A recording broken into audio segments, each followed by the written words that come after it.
आरोपी घोगरेला अटक झालीच पाहिजे. आकांक्षा गायकवाडला न्याय मिळालाच पाहिजे. जिल्हाधिकारी कार्यालयासमोर साखळी उपोषण करण्यात येत आहे. काय मागण्याचं?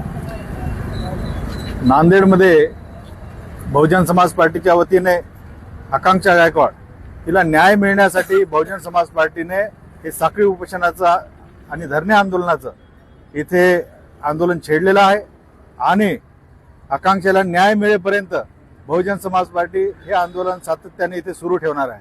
याचे विशेष म्हणजे मीडियाचं मी लक्ष वेधू इच्छितो की या नांदेड जिल्ह्यामध्ये हा घोगरे पाटील नावाचा जो आरोपी आहे, जीवन घोगरे पाटील नावाचा, याने ज्यावेळेस आकांक्षाचा फाशी घेऊन मृत्यू झाला, तिचा मृत्यू झाला, तिनं फाशी घेतली का तिला देण्यात आली, हे सगळं काही संशयित असताना